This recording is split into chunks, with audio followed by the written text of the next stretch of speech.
Hello class, we're going to take a look at chapter 40 in this video.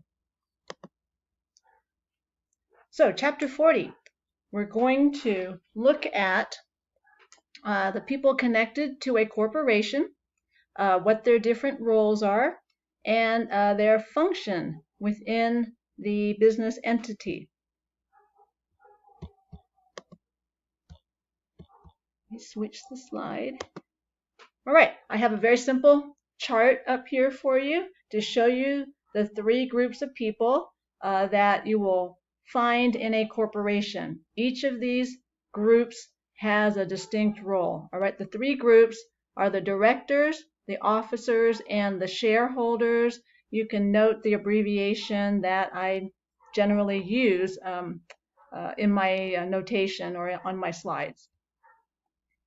We're going to start with the directors, all right, in this presentation. So the directors, first of all, they govern the corporation. They will make major corporate decisions for the business. They're in charge of appointing and supervising corporate officers and the management employees.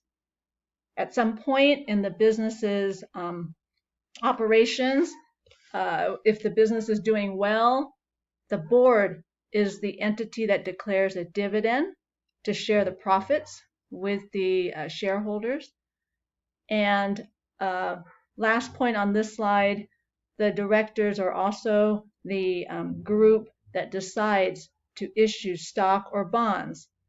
Both of these devices, stocks and bonds, are used to raise money, raise capital for the corporation. I just noticed something. Oh no, I didn't make a mistake here. It just threw me off a bit. All right, so continuing with directors. The directors are elected by the shareholders. Each year, the shareholders meet and they will have an election. That's the standard operation for a corporation. All right, directors serve for a term. This can be a one-year term. It could be a 3-year term, and the directors, depending on how the bylaws indicate, it might also be for staggered terms, so that you always have some consistency on the board.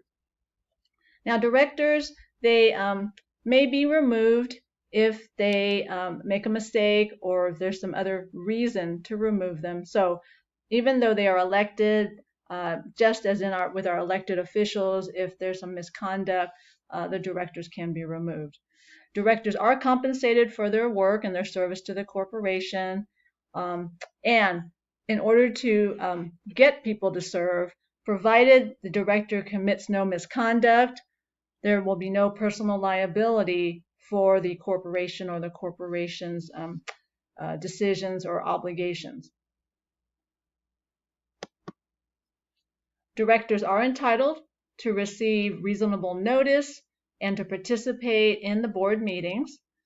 Directors may inspect corporate books and records, and kind of making reference to the last point on the previous slide, directors will be indemnified for acts that they take as directors. So indemnification, if you recall, we looked at that term. It came up earlier in connection with partnership.